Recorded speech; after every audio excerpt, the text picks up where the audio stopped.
보험을 보다 쉽게 학교처럼 차근차근 알아갈 수 있는 보험 정보쇼 보험스쿨에 오신 여러분 모두 환영합니다. 저는 보험스쿨의 반장 김도원입니다. 저희 보험스쿨에서는 알쏭달쏭 보험에 대한 자세한 설명과 함께 나에게 맞는 보험 설계, 꼭 알아둬야 할 보험 상식 등 모든 알짜 정보들 알려드리고 있는데요.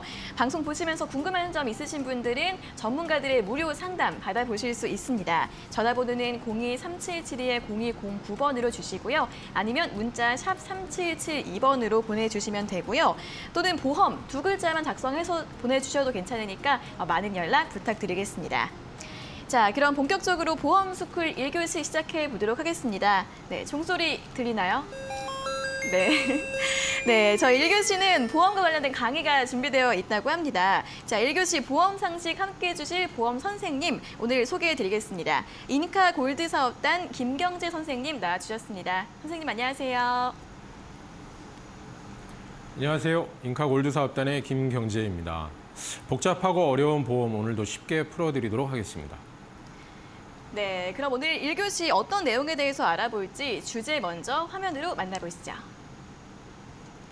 네, 오늘의 첫 번째 주제는 제대로 알고 전환하기 4세대 실손의료보험입니다.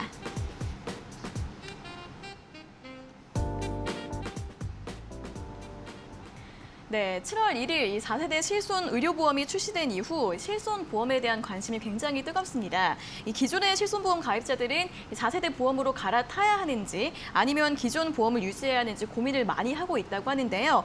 자, 오늘 선생님께서 이 4세대 실손보험에 대해서 자세히 알려주신다고 합니다. 네, 지난 6월 말일이죠. 많은 관심을 받았던 그 3세대 착한 실손보험 판매가 이제 신규 가입의 역사 속으로 사라졌고요. 이제 이달부터는 이제 새로운 4세대 실손보험으로 판매가 시작이 되었는데요. 이제 1세대, 2세대 가입자분들 중에 이제 과거에 그 갱신보험료 폭탄을 맞으신 분들이 많은 분들이 지난달까지 3세대 착한 실손으로 전환을 많은 분들이 하셨는데요. 그때 이제 마침 그 시간을 타이밍을 놓쳐서 전환을 못 하신 또 많은 분들이 지금 이 4세대 실손보험에 대해서 문의가 굉장히 많아지고 있습니다. 그래서 과연 이참에 4세대 실손보험이라도 갈아타는 것이 맞는지 이런 문의들이 좀 많으신데요. 그래서 오늘은 제가 오늘 4세대 실손보험에 대한 정확한 내용을 좀 전달을 해드리고요. 어떤 부분이 핵심인지 그리고 최근에 이 4세대 실손보험으로 전환한 실제 사례들도 좀 소개를 해드리고 해서 이렇게 좀 안내를 드리려고 합니다.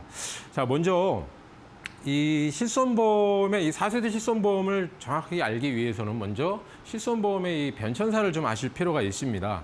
시청하시는 분들도 이렇게 지금 설명을 들으시면서 나는 과연 어느 세대의 실손보험에 가입 중이신지를 한번 판단을 해보시면 좋겠습니다. 2009년 10월까지 판매된 실손보험을 표준화 이전 실손보험 또는 구실손보험이라고도 하고요. 보통 통상 우리는 1세대 실손보험이라고 표현을 합니다. 그리고 2017년 3월까지 판매된 표준화 실손보험을 2세대 실손보험이라 하고요. 그리고 3세대, 지난달 말일까지 판매됐던 착한 실손보험을 3세대 실손, 그리고 이달 7월 1일자로 판매가 시작된 보험을 실손보험을 이 4세대 실손보험이라고 이렇게 구분을 합니다. 실손보험의 실제로 그 보유 계약 현황을 좀 살펴보실 필요가 있는데요. 1세대, 2세대, 3세대 또는 유병자, 노후 실손까지 포함을 하면 전체 가입 건수가 약 3,500만 건에 달하고요. 이 중에서 특히 우체국과 같은 이런 유사 실손보험까지 포함을 하면 약 3,800만 건 정도 된다고 합니다. 그 정도면 우리나라 국민의 약 85% 정도가 실손보험에 가입을 했다고 보시면 되겠는데요. 그야말로 제2의 국민건강보험이다 이렇게 말씀을 드릴 수가 있겠습니다.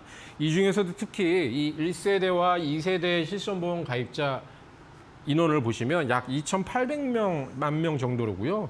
전체 실손보험 가입자 중에 약 80%를 차지하고 있을 정도로 많은 분들이 1세대, 2세대에 가입을 하고 계십니다. 이 1세대, 2세대 가입자분들이 지난달까지 이 3세대로의 이 전환을 이렇게 시도를 많이 하셨던 건데요.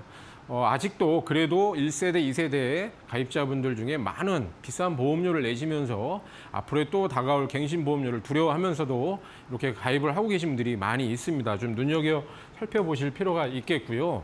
자, 그러면 이 실손보험이 앞서 1세대, 2세대, 3세대, 4세대 이렇게 자주 바뀌는 이유가 과연 뭘까요? 먼저 예상치 못한 가입자 폭증에 따른 손해율 예측 오류, 바로 보험사의 손해율 예측이 좀 틀렸었다라는 가장 큰 이유가 있고요. 한마디로 말해서 제일 원인은 보험사의 책임이다 이렇게 말씀을 드릴 수 있겠습니다. 과거 1세대, 2세대 실손보험의 경우에는 이 본인 부담금 자체가 없는 제로 100% 보상을 해주는 형태였기 때문에 국민건강보험이다라는 인식으로 굉장히 많은 분들이 가입을 하셨었고요. 그러다 보니까 어떤 일이 생겼냐, 바로 이 일부 가입자분들의 이 도덕적 해이, 이걸로 인한 쉽게 말해서 이런 도수 치료라든가 또 비급여 영양주사라든가 또 비급여 MRI 치료 등과 같은 이런 부분들에 대한 무분별한 의료 쇼핑이 증가됐었다. 거기에 더불어서 일부 수익형 이 의료기관들의 과잉 진료도 한 몫을 했다라고 말씀을 드릴 수 있겠습니다. 가령 건강검진 그 비용을 실손 처리를 해줬다든가, 한약 비용을 실손 처리를 해줬다든가 이런 등과 같은 과잉 진료가 원인이 한 몫을 좀 했고요. 결국은 이런 부분들은 보험사의 그 손해율 증가로 이어졌고요. 손해율 증가는 결국은 일부 회사들은 아예 실손보험도 판매를 중단하는 사태까지 이르게 됐습니다. 결국은 이 도덕적 해이와 수익형 의료기관의 과잉 진료분들이 보험사의 손해율 증가를 불러일으켰고, 그러다 보니 지난 4월 달에 이 보험료 갱신 때 굉장한 그 폭등을 일으킨 원인이 됐고요. 이 손해율 증가에 따른 그 보험사의 실손보험 판매 중단, 이것이 끝이 아니라 결국은 건강보험공단의 손해율까지도 영향을 미쳤다. 이쯤 되니까 이제 정부에서도 더 이상 이 부분을 간과해서는 안 되겠다 해서 이렇게 개입이 불가피한 상황까지 이르게 됐습니다. 결국은 1세대, 2세대 자꾸 세대별로 실손보험이 상품이 바뀌는 것이 핵심이 아니라 근본적으로 실손보험의 이 구조 개선을 좀 해야 되겠다라는 필요성을 느끼게 된 것이고요. 그것이 이번 4세대 실손보험에 개정된 어떤 방향이라고 보시면 되겠습니다. 자, 그러면 4세대 실손보험의 이 개정 방향을 좀 정리를 하면요. 가장 핵심은 이겁니다. 앞서 말씀드린 비급여 보험금, 이 부분을 많이 타는 보험자의 그 부담을 늘리자. 이것이 핵심이고요. 비급여 보험금을 많이 타는 이 가입자들의 부담을 높이게 되면 결국은 이분들의 부담을 대다수의 가입자, 나머지 선량한 가입자분들의 부담을 좀 감소시키는 효과가 생기게 되고요. 더불어서 과잉 진료와 이 의료 쇼핑에 대한 남용을 막을 수 있는 효과도 볼 수가 있습니다. 실제로 보시면 실손보험 전체 가입자 중에 약 10%가 전체 지급보험금의 절반을 수령했다라는 통계가 있습니다. 그럼 나머지 이 90%는 결국 연평균 약 62만 원 또는 62만 원 이하 또는 아예 보험금을 한 번도 수령하지 못한 인원이 약 90%에 이른다는 얘기고요. 정리하면 상위 10%를 위해서 90%의 선의의 피해 가입자가 발생이 됐다라는 점이 바로 4세대 실손 개정 방향의 핵심이라고 보시면 되겠습니다. 네, 이 실손은 대한민국 입시 제도만큼 많이 바뀌었다라는 말이 있을 정도인데요. 이번 4세대 실손보험은 비급여 진료가 많을수록 보험료도 함께 오르는 것이 특징이라고 합니다. 자, 그럼 이어서 4세대 실손보험의 핵심에 대해서도 자세한 설명 들어보겠습니다. 네, 이 4세대 실손보험의 핵심은 크게 4가지로 제가 구분을 좀 했는데요. 첫 번째는 비급여를 주계약에서 특약으로 분리했다라는 점입니다. 과거 이 1세대, 2세대 실손보험을 보시면 주계약이나 특약의 이런 개념이 없이 그런 급여, 비급여에 대한 구분 자체가 없었는데요. 2017년 4월부터 판매된 이 착한 실손, 지난달까지 판매된 착한 실손의 경우에는 이 비급여 항목의 일부 특약으로 분리를 해서 판매를 했었습니다. 즉, 앞서 말씀드린 이 과잉 진료 의료 쇼핑의 원인이 된 도수 치료라든가 치유 충격파 또는 비급여 주사, 비급여 MRI 이런 항목들에 대해서만 따로 특약으로 분리를 해서 선택 가입할 수 있도록 했었는데요. 그러면 나머지 부분들은 다 동일하게 본인 부담금을 동일하게 적용을 했다는 뜻이죠. 근데 이제 이번 달부터 판매된 4세대 실손보험의 경우에는 주계약과 특약을 완전히 분리해서 급여 부분은 전체 주계약으로 포함을 시키고요. 비급여, 즉 건강보험 적용이 안 되는 이 비급여 항목 전체를 특약으로 분리를 했다는 점이 가장 큰 특징이라고 보시면 되겠습니다.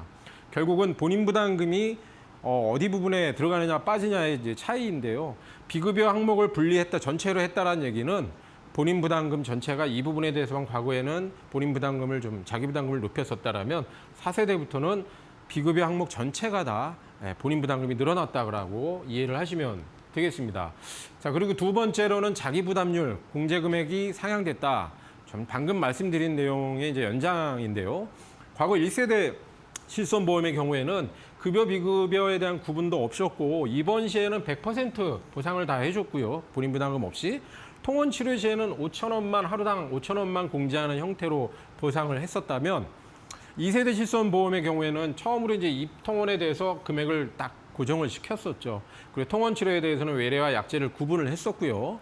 그리고 입원 시에는 급여 항목에 대해서는 10%의 자기 부담금이 발생이 됐고 비급여 항목에 대해서는 20%. 그리고 이제 통원 시에는 의원급이냐 큰 병원이나 병원 의료법상 정해진 병원의 규모에 따라서 10,000원에서 20,000원까지의 하루당 공제를 적용을 했었는데요. 3세대 착한 실손의 경우에는 입통원의 부분에 대해서는 2세대와 거의 동일합니다. 동일하게 적용을 하는데 앞서 말씀드린 이 비급여 3종에 대해서만큼은 따로 본인 부담금을 30%로 늘렸다. 이 부분이 이제 핵심인데요. 이번 4세대 실손보험은 이 비급여 3종의 개념이 아니라 비급여 항목 전체를 다 비급여를 분리를 해서 이번 시에는 급여 항목도 10%가 아니라 20%로 상향이 됐고요. 비급여 항목은 전체가 다 30%로 본인 부담금이 늘어났다라고 이해를 하시면 됩니다. 그리고 통원 시에는 역시 병원의 그 의료법상 정해진 병원의 규모에 따라서 10,000원, 20,000원까지 급여의 경우는 그리고 비급여 항목에 대해서는 최소 30,000원의 자기 부담금을 부과하게 돼서 최대 50,000원까지도 자기 부담금을 늘어났다라고 이렇게 이해를 하시면 되겠습니다. 이 부분만 놓고 본다면 결국은 세대별로 바뀔수록 본인 부담금이 늘어났다라고 좀 이해를 하시면 되겠습니다. 그리고 세 번째로는 할인 할증 방식의 이 보험료 차등제가 도입이 됐다. 자, 보험료 차등제라는 것은 쉽게 말하면 보험금을 많이 수령한 사람들은 이듬해 보험료를 올리고 반대로 보험금 수령한 경험이 없다라면 보험료를 할인해주는 개념을 말하는데요. 과거 1, 2, 3세대까지는 그런 보험료 할증, 할인에 대한 개념이 없었습니다. 할증의 개념에는 각 세대별로 가입자 전체를 통계를 냈었고요. 손해율을. 2세대는 2세대끼리, 3세대는 3세대끼리 이렇게 전체 손해율을 책정을 해서 보험료가 이듬해 변경이 됐다라면 4세대 실손보험부터는 각 개인별로 보험금 수령 여부에 따라서 이듬해 보험료가 이렇게 변경이 된다는 점이 핵심인데요. 전체 보험금에 다 적용이 되는 것이 아니고요. 이 비급여 항목에 대해서만 적용을 합니다. 1년 동안 비급여 보험금 수령한 경험이 전혀 없었다라고 한다면 이듬해 보험료를 오히려 5% 할인을 해주고요. 그리고 비급여 지급보험금이 1년 동안 100만 원 미만이었다라면 올해 냈던 보험료 수준을 그대로 유지를 해주고요. 그리고 나머지 3등급부터 보험금 수령이 비급여 보험금 수령이 150만 원, 300만 원, 300만 원 이렇게 늘어남에 따라서 3등급, 4등급, 5등급. 자, 3등급의 경우는 100% 2배가 되겠고요. 4등급의 경우에는 3배, 5등급의 경우에는 최대 4배까지 보험료가 인상이 된다는 점입니다. 근데 이 부분을 설명드리면 이제 많은 분들이 오해를 하시는 부분들이 있습니다. 가령 내가 10,000원씩 보험료를 냈었는데 그러면 올해 내가 300만 원 이상의 비급여 치료를 받았으면 다음에 4만 원이 돼서 4배가 돼서 4만 원이 오르는 게 맞죠. 그러면 그 이듬해에도 만약에 또 300만 원 이상을 치료받게 되면 그 4만 원의 4배인 또 12만 원이 되는 겁니까? 라는 질문이 있는데요. 그렇지는 않고요.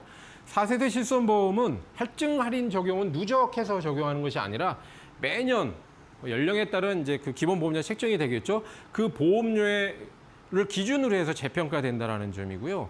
10,000원이 4만 원이 되고 4만 원이 12만 원이 되는 개념이 아니라 10,000원이 4만 원이 됐으면 그 이듬해에는 다시 또 10,000원에서 재평가를 한다라는 점을 좀 기억하시면 되겠습니다. 물론 연령이 증가하게 되면 이제 기본 보험료 자체가 조금씩 증가를 하겠죠. 그렇다고 해서 그 매년 그 전년도에 받았던 보험료의 배수로 올라가는 것이 아니라는 점을 좀 기억을 해주시면 좋겠고요. 이 제도는 지금 올해 7월 1일부터 판매가 시작이 되었는데요. 최초 3년간은 이 제도에 대한 유예 기간을 적용합니다. 즉 2024년 7월부터 손해를 평가를 해서 그 이듬해부터 적용이 된다는 점 기억하시면 되겠고요. 모든 분들에게 그럼 과연 그 보험료 차등제를 적용을 하느냐? 그렇지는 않습니다. 제외자가 있는데요. 한마디로 의료 취약계층을 말씀드리면 이 건강보험법상 산정특례 대상자, 즉 중증 환자를 말하는데요. 암, 심장, 식이 난치성 질환자들, 그리고 노인 장기요양법상 장기요양 대상자분들이 있죠. 이 중에서 1, 2등급 판정자, 즉 치매나 뇌혈관 질환으로 진단을 받고 장기요양 대상자가 되신 분들은 이 차등제에 대해서 적용을 하지 않는다라는 점도 기억을 하시면 좋겠습니다. 자, 그리고 마지막으로 이 재가입 주기가 변경이 됐다라는 점입니다. 이 부분에 대해서 많은 분들이 또 질문이 있으신데요.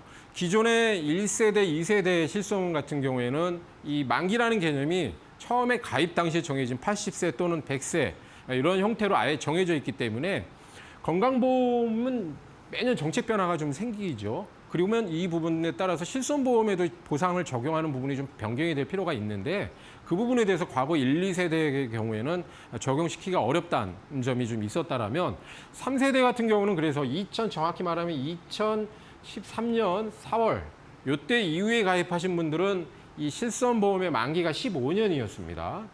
그러면 이 이전의 가입자분들은 해당이 없으신 거고 이 이후에 가입하신 분들은 내가 가입한 실손보험의 만기는 15년이구나라고 이해하시면 되는데요.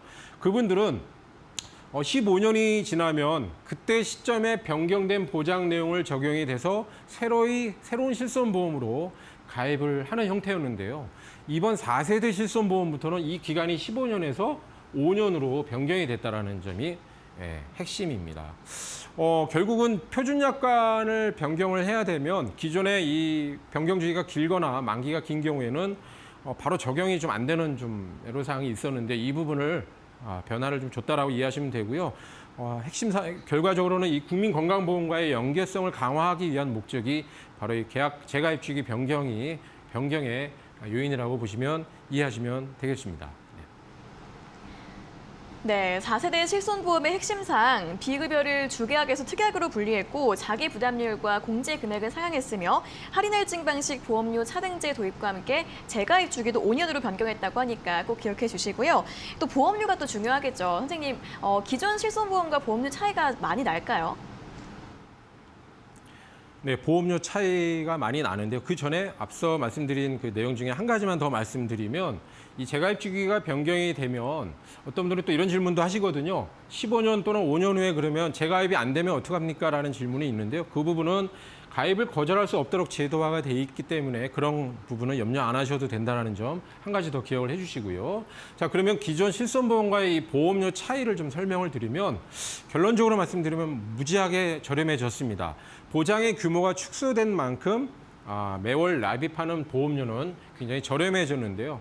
기존의 이 표준의 1, 2, 3, 4세대의 별로 보험료 비교표를 보시면 40세 남자 기준으로 봤을 때 1세대 가입자의 경우에는 이번에 개정된 실손보험 대비 약 3.5배 정도의 보험료가 좀 비쌌고요.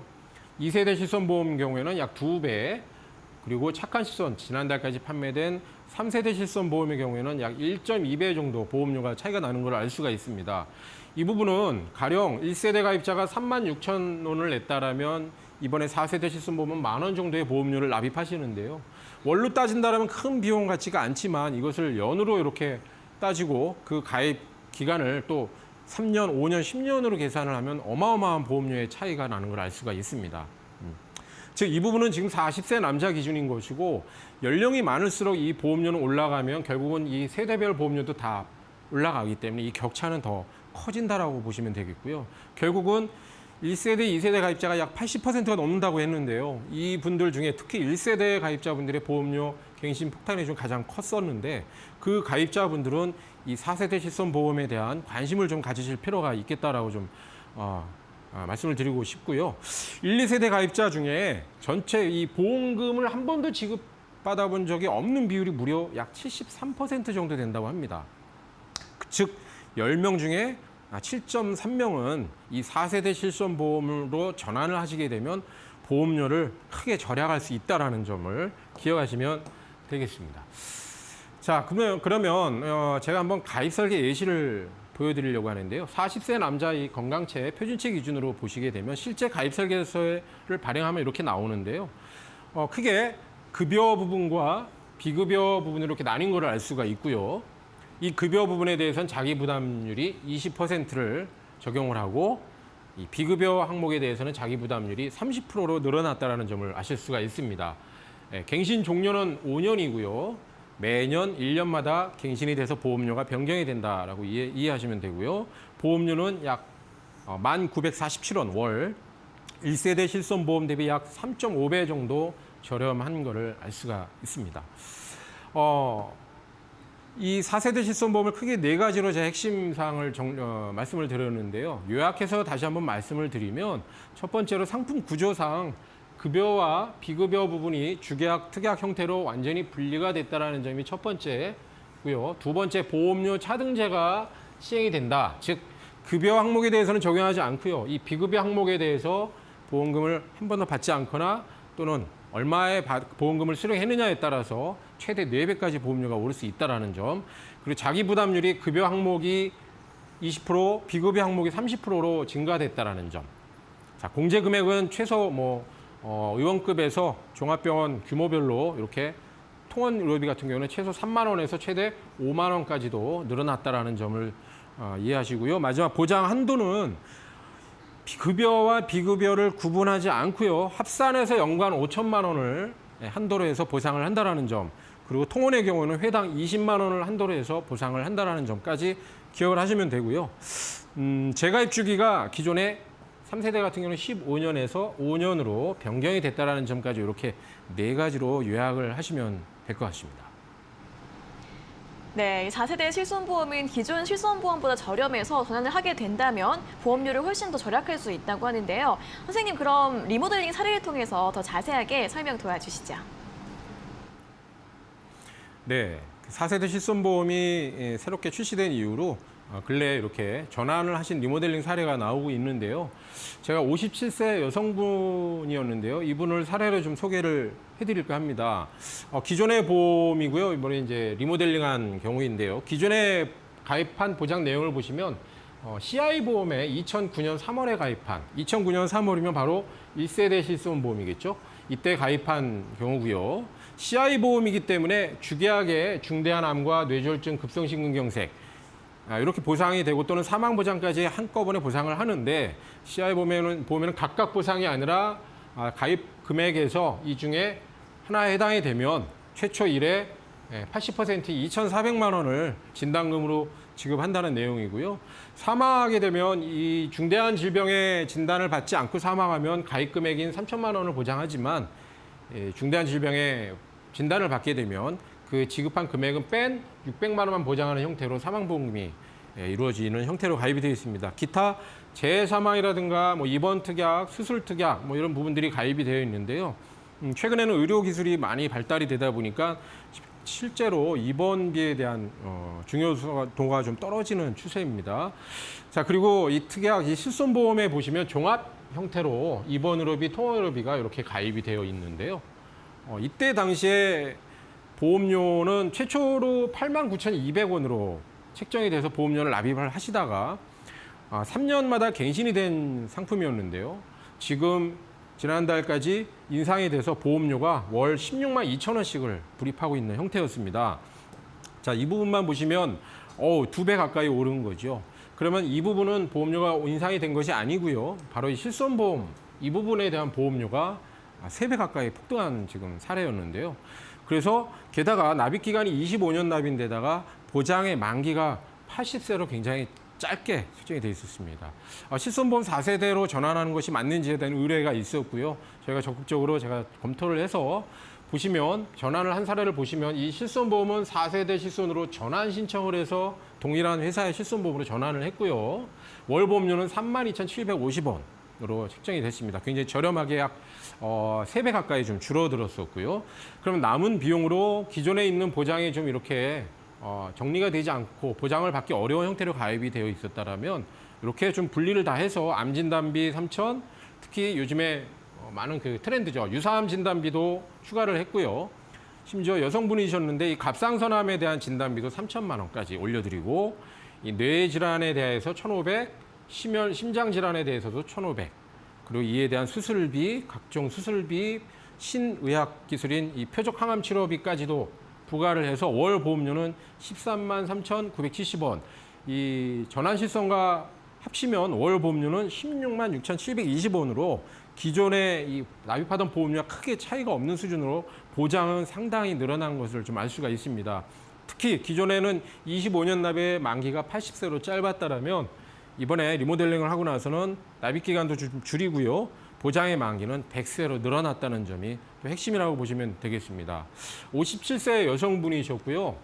38세 남자 회사원분 사례도 한번 잠깐 소개를 드리겠습니다. 이분은 이제 손해보험사의 통합보험에 2011년 2월에 가입을 했고요. 2세대 실손보험이겠네요. 이분도 역시 이렇게 실손보험과 기타 이런 부분들이 가입이 돼 있었는데 이 정액보장에 대한 특약 내용들을 보시면 전부 다 앞에 갱신형으로 가입이 돼 있습니다. 3년마다 이 가입에 대한 보험료도 매년 이렇게 올라간다라는 형태로 가입을 하셨었는데요. 실손보험은 이렇게 2세대 실손보험으로 가입이 됐던 거를 동일하게 앞서 말씀드린 57세 여성분처럼 4세대 실손으로 전환을 해드렸는데 이분의 경우에는 전환이 아니라 아예 회사를 옮겨서 새롭게 재가입한 사례입니다. 보험료는 38세 남자분이신데 월 보험료는 11,420원으로 아주 저렴하게 전환을 해드렸고요. 갱신형으로만 이루어졌던 기존의 이 진단비 부분을 이렇게 앞서 말씀드린 분과 거의 유사한 형태로 진단금도 높이고 보장의 범위도 좀 굉장히 넓힌 사례로 보험료를 보시면 기존에 약 13만 원이었던 보험료는 13만 8천 원으로 8,300원 정도의 보험료 차이가 있지만 보장의 규모는 굉장히 늘어난 것을 한눈에 알 수가 있습니다. 특히 3년 갱신의 80세 만기라는 개념은 3년마다 보험료가 올라간다라는 얘기인데요. 언제까지 납입을 하느냐? 80세 만기 때까지 보험료를 납입한다라는 점을 고려한다라면 지금의 13만 원이 그때 가서는 엄청난 보험료로 인상이 된다라는 걸 알 수가 있겠고요. 이렇게 리모델링 하고 나서부터는 20년 동안 보험료는 변동 없이 그대로 납입을 하시고 이 부분에 대한 보장은 실손을 제외한 정액보장에 대한 보장은 100세까지 그대로 보장을 받을 수 있다는 점이 핵심이라고 보시면 되겠습니다. 네, 그래서 제가 그 4세대 실손을 그러면 전환을 할 때 어떤 부분을 좀 고려해야 되는지 핵심 포인트를만 좀 안내를 드리고 마치려고 하는데요. 첫 번째는 기존의 1세대, 2세대 가입자분들 중에 보험료 인상이 좀 컸던 분들, 기존의 실손보험 가입자분들 첫 번째 이상으로 이번에 4세대 실손보험으로 과연 전환하는 것이 맞는지에 대한 문의를 좀 남기시면 좋을 것 같고요. 그때 전환만 하시는 것이 끝나실 것이 아니라 전환을 했을 때 기존에 오래된 보험 가입한 분들은 꼭 보시면 보장의 규모가 좀 축소되어 있는 것을 많이 볼 수가 있는데요. 그 부분에 대한 부족한 보장을 업그레이드 하시는 것을 꼭 잊지 마시길 바라겠습니다. 그리고 과연 그러면 4세대 실손보험으로 모두가 전환하는 것이 맞느냐? 그거는 정답이 아니고요. 본인의 건강 상태라든가 또 연령 그리고 납입 여력 이런 부분들에 따라서 전환 여부는 판단 결정이 좀 달라지기 때문에 문의를 저희한테 좀 남겨주시면 제가 상세한 안내를 드리겠습니다. 특히나 지속적인 비급여 치료를 받는 분들이 있습니다. 뭐 도수 치료라든가 이런 부분들, 체해충해파 이런 부분들을 끊임없이 받아야 되시는 분들은 기존의 실손보험을 그대로 유지하시는 것이 좀 옳을 수 있겠고요. 또 연령이 어린 가입자분들은 기존에 그 갱신율이 크지 않았었기 때문에 이분들 역시 기존의 실손을 그냥 유지하시는 것이 유리할 수 있습니다. 정확한 부분에 대한 정답은 시청자 게시판을 통해서 남겨주시면 저희가 진짜 정확하게 안내를 드리도록 하겠습니다. 네, 이 실손보험은 전 국민의 3분의 2 이상이 가입했을 정도로 제2의 건강보험이다라고 불리고 있는데요. 이 방송 보시면서 이 4세대 실손보험이 궁금을 하시거나 전환을 해야 되는지 고민이 있으신 분들은 지금 바로 전화 주시면 되겠습니다. 전화번호는 02-3772-0209번, 문자는 샵 3772번으로 궁금한 점이나 문의사항 있으신 분들 지금 바로 연락 주시면 되겠습니다. 자, 보험스쿨 1교시는 여기까지고요. 1교시 내용 정리해드린 다음에 잠시 후에 2교시에 여기까지 도움 말씀 주신 선생님 감사합니다. 네, 1교시 여기까지 마무리해 보도록 하겠고요. 잠시 후에 2교시에 다시 돌아오도록 하겠습니다.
네, 보험스쿨 2교시 시작하겠습니다. 자, 2교시는 인카골드사업단 황금희 선생님과 함께하도록 하겠습니다. 선생님 안녕하세요. 안녕하세요.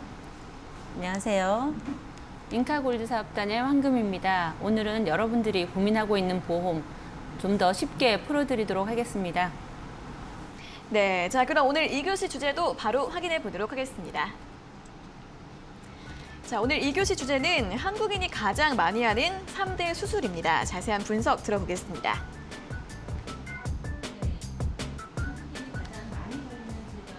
잠시만요. 네, 자 오늘은 한국인이 가장 많이 하는 수술에 대해서 알아보도록 할 텐데요. 자, 어떤 내용 처음으로 확인해 볼까요?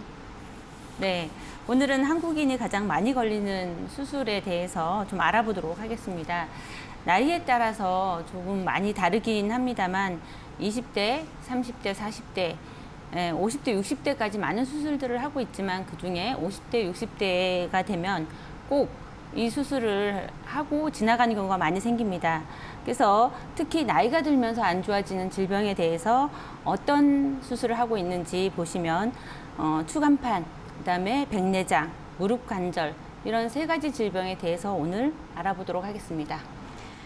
네, 이 다빈도 질병은 암이나 뇌 같은 이런 큰 질병이 아니라 상대적으로 좀 경증인 질환이 좀 많이 차지하고 있는데, 자 그럼 보니까 50대 1위와 20대, 60대 2위가 기타 추간판 장애라고 하는데 이 병에 대해서 좀 설명을 들어볼까요? 네, 사람의 척추는 경추, 흉추, 요추, 그리고 전추 이렇게 4가지 부분으로 구분이 되어 있는데요. 25개의 작은 척추뼈가 모아져서 척추라는 인체의 기둥을 이루고 있습니다. 그리고 각 척추뼈 사이에 척추의 움직임과 충격을 흡수할 수 있는 디스크라는 말랑한 구조물이 있는데요. 이를 우리말로 추간판이라고 부르고 있습니다. 특히 허리 디스크라고 말하는 질환은 기타 추간판 장애를 말하는 건데요. 추간판이 돌출되면서 신경을 누르고 그로 인해서 요통과 다리 저림, 그다음에 아픈 증상까지 일으키는 질병을 말합니다. 아직 정확한 원인은 밝혀지지 않았지만 가장 유력하게 생각되는 원인은 변성된 추간판의 과도한 외력이 가해지면서 추간판이 돌출돼서 나타나는 질환으로 알려져 있습니다. 이 질환이 나이가 들면 들수록 추간판 내부의 수분 함량이 줄어들면서 탄력을 잃게 되면서 굉장히 많이 돌출되는 현상이 나타나는데요. 그래서 이렇게 되는 경우에 이제 허리 디스크 판정을 받고 물리치료, 시술, 수술 이런 것들을 하게 됩니다. 현대인들이 앉아 있는 시간도 굉장히 많아서 요즘 많이 발병되는 질환이라고도 하고요. 취미 활동이 또 다양해지면서 많이들 발생하는 질환이기도 합니다. 그래서 우리나라 60대는 2번째, 그다음에 50대는 첫 번째로 많은 수술을 하는 질병이라고 보시면 될 것 같습니다. 네, 기타 추간판 장애 허리 디스크라고 볼 수 있으면 될 것 같습니다. 굉장히 많은 분들이 고생을 하고 계시는데, 자 그럼 2번째 다빈도 질병에 대해서도 또 설명 들어보도록 하겠습니다. 네, 중장년층에서 많이 나타나는 질병이 또 백내장, 녹내장 이름이 비슷해서 2가지 질병이 또 비슷하거나 똑같다고 생각하시는 분들이 또 굉장히 많이 있습니다. 하지만 백내장하고 녹내장은 서로 다른 질병입니다. 백내장이라고 하면 시야가 흐리고 눈이 부시는 등의 증상이 나타나고 수정체가 뿌옇게 변하면서 빛이 잘 통과하지 못하므로 앞이 흐릿하게 보이는 것을 말하는 질병입니다. 주요 증상으로는 사물이 2개로 보이는 현상, 또 겹쳐 보이거나 눈이 너무 부시거나 빛번짐 현상이 많이 발생하는 질병이기도 합니다. 백내장은 초기에는 약물로 진행 속도를 늦출 수 있지만 근본적으로 치료를 하려면 혼탁해진 수정체를 인공 수정체로 교체하는 수술을 진행하는 것이 시력을 회복시킬 수 있는 방법입니다. 여기에 또 녹내장은 안압이 높아지면서 시신경을 압박하거나 혈액 공급이 원활하지 못해서 생기는 질병으로 급성과 만성으로 나눠지고 있기도 합니다.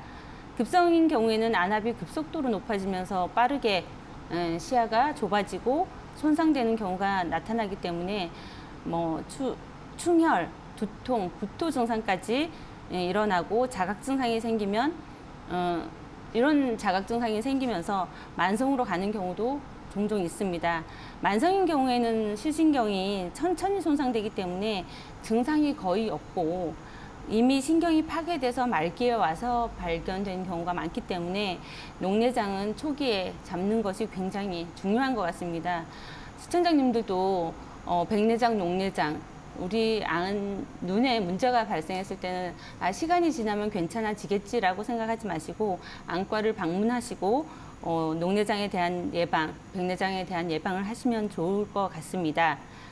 다음 화면에 보시면 백내장은 수정체가 혼탁해지면서 시력이 떨어지는 질환으로 백내장의 상태가 심해지면 안압이 높아져서 녹내장을 유발시킬 수도 있습니다. 최근 스마트폰과 자전거, 전자기기 이런 것들로 인해서 노안의 발생 시기가 굉장히 많아지고 있습니다. 저희 전자기기를 사용하는 사람들이 20대, 30대, 10대만 있는 것이 아니라 40대, 50대도 굉장히 많이 사용을 하고 있기 때문에 백내장 환자가 크게 늘어나는 것으로 조사가 되었습니다. 건강보험심사평가원에 따르면 40대와 50대 백내장 환자가 4년 사이에 각각 15.4%, 26%가 증가했다고 합니다.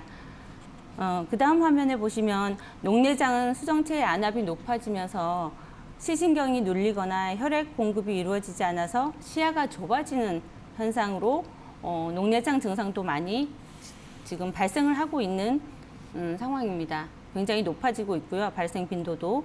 시력을 회복하기 쉽지 않기 때문에 건강검진과 조기 발견이 정말 중요하다고 볼 수 있겠습니다. 그래서 과도한 스마트폰 사용, 또 지하철을 타시면 많이들 스마트폰을 많이 보고 계시는데요. 이런 지하철 내에서도 과도하게 스마트폰을 보시는 것은 녹내장 발생 위험의 또 주범이라고 할 수 있겠습니다. 그래서 당뇨, 고혈압 이런 질병이 있으신 분들은 또 발생 빈도가 높기 때문에 정상인보다 그 발병률이 높은 것을 감안하셔서 좀 더 자주 안과를 찾아보시는 게 좋을 것 같습니다. 네, 이 백내장 수술 빈도가 해마다 꾸준히 증가해서 5년 전과 비교하면 무려 863%나 증가했다고 하는데 또 우리나라 국민이 가장 많이 받은 수술이 이 수술로 압도적인 1위를 차지하고 있다고 합니다. 자, 그럼 세 번째 다빈도 질병에 대해서도 또 확인해 보도록 하겠습니다. 네, 세 번째 다빈도 질환은 무릎 관절을 한번 볼 수 있겠습니다. 실제 보행하는 과정에서 직접적인 연관이 있을 뿐만 아니라 앞서 말씀드린 무릎 관절이 굽어지지 않은 보행뿐만이 아니라 과도하게 앉아서 일하는 경우도 많이 생기기 때문에 발생 빈도가 높다고 할 수 있겠습니다. 무릎에 발생하는 문제 중에 하나가 대표적으로 퇴행성 관절염을 들 수 있는데요. 퇴행성 관절염은 무릎뼈 사이에 존재하는 연골이 닳아서 나이가 들어감에 따라 자연적으로 닳고 손상되는 상황이 발생하기 때문에 많이들 발생을 하고 있습니다. 요즘에는 나이가 50, 60이 넘으면 무릎 관절 수술은 하고 간다라고 생각할 정도로 굉장히 많이 다양하게 증상이 나타나고 있습니다. 초기부터 중기, 말기까지 나누어져 있는데요. 이 퇴행성 관절염의 연골이 손상되는 경우는 이제 연골을 교환하는 인공관절 수술을 할 수 있다라고 보시면 될 것 같습니다. 또 무릎 관절증은 남성보다는 여성분이 2배나 많다고 합니다. 그리고 이게 질병 1위를 차지할 정도로 연령대로 굉장히 많이 다양하게 나타나고 있는데요. 여성분들이 많은 이유는 당연히 뭐 힐 이런 걸로 많이 사용을 할 수밖에 없는 경우도 있고요. 그다음에 집안일 하시면서 무릎을 꿇는 경우가 많이 생겨서 쪼그려 앉는 생활 습관 때문에도 여성분들이 더 많이 발생을 한다고 합니다. 그래서 무릎이 시리고 삐걱거리고 또 아프고 저린다 하시면 병원을 꼭 찾으셔서 내가 무릎 관절에 이상이 없는지 체크를 해보시면 좋을 것 같습니다. 네, 한국인이 가장 많이 하는 3대 수술, 허리 디스크와 백내장, 그리고 무릎 관절증이었습니다. 자, 그럼 이 다빈도 질병의 진단비는 얼마나 나오는지 선생님 얼마 정도 나오나요? 네, 예전에는 수술을 하셔야지만 질병 보험에서 그 보험료가 나갔습니다. 근데 보험금이 요즘에는 진단만 받아도 나가는 상품들이 출시가 되어 있고요.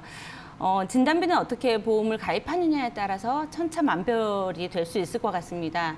허리 디스크 수술 같은 경우에는 수술비로도 500만 원, 1000만 원까지 나오는 상품들이 출시되어 있는 반면에 뭐 10만 원, 20만 원, 30만 원 정도로 예전에 가입하셨던 부분들은 조금 적게 나오는 상품들로 가입을 하셨을 수도 있습니다. 그래서 시청자님들께서는 허리 디스크 수술 이후에 또 후유장애까지 가입이 되어 있는지 체크를 해보실 필요가 있고요. 수술비, 후유장애비까지 감안한다고 하면 각 보험사에 어떤 상품을 가입하느냐에 따라서 가격대가 굉장히 틀리다라고 볼 수 있겠고요. 백내장 수술도 마찬가지입니다. 적게는 뭐 10만 원부터 많게는 500만 원까지 나오는 상품들로 다양하게 나와 있기 때문에 내 가족력이 있는지 아니면 나한테 지금 시력이 좋지 않은지 아니면 관절이 좋지 않은지 내가 가끔 허리가 아파서 허리 디스크 증상이 있는지를 좀 판단해 보시고 요 수술비와 진단비는 꼭 전문가와 상담을 통해서 내 보험을 좀 알아보는 시간이 되셨으면 좋겠습니다. 네, 진단만 받아도 진단비가 지급이 된다고 하니까 정말 유용할 것 같고요. 그럼 만약에 이러한 다빈도 질환 때문에 수술을 받았다면 이 치료비와 생활비를 한 번에 보장해주는 또 그런 보험도 있을까요? 네, 요즘은 보험이 굉장히 다양하게 나와 있습니다. 그래서 다빈도 질환 수술했을 때만 지급하는 것이 아니라 내가 진단만 받아도 지급하는 진단비, 그다음에 수술비, 그다음에 요즘에는 생활비 플랜까지 나와 있습니다. 이 생활비 부분은 좀 더 보시면 다빈도 질환을 수술했을 때 내가 회사에 출근을 못하고 생활비로 뭔가를 써야 하는 부분이 생기기 때문에 소득 상실 플랜으로 많이 가입을 하고 계십니다. 그래서 내가 관절 수술했을 때 한 달을 쉬게 되는 경우에 월 100만 원 정도를 추가적으로 받으실 수 있고요. 아니면 내가 디스크 수술 같은 경우에는 장애가 남을 정도로 큰 수술을 하게 된다라고 하시면 그럴 때는 추가적으로 6개월까지도 소득보상 플랜을 가져가시는 경우도 많기 때문에 내 생활의 다빈도 질환 수술로 생활비까지 갈 수 있는 플랜들로 고민을 해보시고 전문가와 상담을 꼭 통해서 받아보시면 좋을 것 같고요. 실손의료비가 또 바뀌면서 실손의료비를 대체할 수 있는 상품이 수술비 플랜으로 또 7월달에 많이 출시를 했습니다. 그래서 업계 최초로 생활비 플랜도 좀 많이 좋아졌기 때문에 최초로 가입 나온 상품들로도 한번 전문가와 상담을 통해서 받아보시는 것도 좋을 것 같습니다. 네, 수술비와 생활비 플랜까지 설명 들어봤고요. 그리고 조금 전에 1종에서 5종 수술과 또 성인 주요 질환 수술에 대해서도 설명을 해주셨었는데 이 수술들 보장에 대해서도 좀 자세하게 알아보도록 하겠습니다. 네. 1종에서 5종 수술비 특약 보장과 성인 주요 질환 수술 보장 특약이 비슷하면서도 좀 틀리다고 볼 수 있겠습니다. 주로 생명보험사에서 쓰던 특약이 1호종 수술비 보장 특약이었고 주요 질환 수술 보장 특약이 손해보험사에서 많이 사용하던 보장 특약입니다. 하지만 지금은 손해보험, 생명보험 할 거 없이 두 개를 같이 쓰고 있기 때문에 시청자님들이 내가 1호종 수술비에 들어져 있는지 아니면 성인 주요 질환 수술 보장에 들어가 있는지를 한번 체크해 보시면 될 것 같고요. 1호종 수술비 보장 특약은 위험한 수술을 하느냐 마느냐 아니면 찢느냐 안 찢느냐로 구별했던 보험 특약이라고 보시면 될 것 같고요. 내가 위험한 수술을 하면 할수록 보험의 금액이 보험금이 커지는 수술 보장 특약이라고 볼 수 있겠고요. 성인 주요 질환 보장 특약은 질병 코드로 구분을 할 수 있겠습니다. 그래서 질병 코드가 딱 그 코드가 나와야지 보장을 하기 때문에 두 개를 같이 가져가시는 게 가장 현명한 선택이라고 볼 수 있겠습니다. 네, 이렇게 보장들에 대한 설명까지 들어봤고요. 자, 그럼 마지막으로 건강검진을 앞두고 있는 시청자분들께 또 한 말씀 부탁드리겠습니다. 네, 건강검진 요즘 많이 하시죠. 어차피 2년에 한 번씩 의무적으로 해야 되는 게 건강검진인데요. 이 건강검진을 가시기 전에 꼭 체크를 한번 해보시는 게 보험입니다. 아마 시청자님들도 내가 건강검진 가시기 전에 내가 이거 한 번은 좀 체크를 하고 가야겠다 하시는 분들이 꽤 많습니다. 저희한테 문의들도 많이 오고 있는 게 또 건강검진이고요. 그래서 건강검진을 하시다가 발견되는 질환들이 요즘 굉장히 많기 때문에 내가 진단비를 꼭 준비를 하고 가시는 게 좋겠다라고 판단하시기 때문에 여기에 성인 주요 질환 진단비 내가 갖고 있는지를 좀 체크를 해보실 필요가 있겠습니다. 그래서 용종 아니면 허리 디스크 이런 것들 진단만 받으셔도 나오기 때문에 진단비 한번 체크해 보시고 가시는 게 좋을 것 같습니다. 네, 오늘 이렇게 한국인이 가장 많이 하는 수술과 여러 가지 보장이 되는 보험들에 대해서 설명을 자세하게 들어봤습니다. 자, 여기까지 2교시 시간 모두 마무리해 보도록 하겠고요. 자, 수업 열심히 하고 나니까 이제 방과후 시간으로 또 이어가 보도록 하겠습니다. 오늘 시청자분들께서 보내주신 문자 읽어보도록 할 텐데요. 첫 번째 문자는 5413번님께서 보내주신 문자입니다. 57년생 여성입니다. 무릎 재생 수술을 한 지 2년 정도 되었는데 무릎 관절증 관련 보험 가입이 가능한가요? 라는 문자를 보내주셨습니다. 선생님 답변 한번 또 부탁드릴게요. 네. 예전에는 수술을 하고 나시면 가입을 못하는 보험들이 굉장히 많았지만 지금은 유병자 플랜들이 많이 나와 있기 때문에 수술한 지 2년이 지났어도 다시 무릎 관절증을 보상하는 보험에 가입하실 수가 있습니다. 그래서 내가 수술한 지 2년이 지나셨다 하시면 다시 예전에 받았던 무릎 관절증보다 좀 더 나은 수술비를 보상할 수 있기 때문에 한번 전문가와 상담을 통해 보시면 충분히 가입하실 수가 있습니다. 네, 2년이 지났어도 가입이 가능하다는 의견 주셨고요. 자, 다음은 9841번님께서 보내주신 문자입니다. 안과보험을 가입하면 백내장과 녹내장 두 가지 다 중복으로 보장이 가능한가요? 라는 질문인데 선생님 둘 다 가능한가요? 네, 안과보험을 가입하시면 백내장 수술할 때도 나오고 녹내장 수술할 때도 나옵니다. 근데 백내장과 녹내장을 같이 수술하는 경우가 굉장히 드물기 때문에 두 가지 다 내가 수술을 한다라고 하면 충분히 보상은 받으실 수 있다라고 판단하시면 될 것 같습니다. 네, 두 개 다 중복으로 가능하다라는 답변 들어봤습니다. 자, 다음 문자 확인해 보겠습니다. 2354번님께서 보내주신 문자인데요. 건강검진을 받을 예정입니다. 건강검진 전에 어떤 거를 체크해서 보험 준비를 해야 하나요? 라는 질문이신데 궁금하신 분들 많으실 것 같은데 답변 부탁드릴게요. 네. 좀 전에도 말씀드렸다시피 건강검진을 하러 가시기 전에 내보험 한번 확인해 보셔야 되겠죠.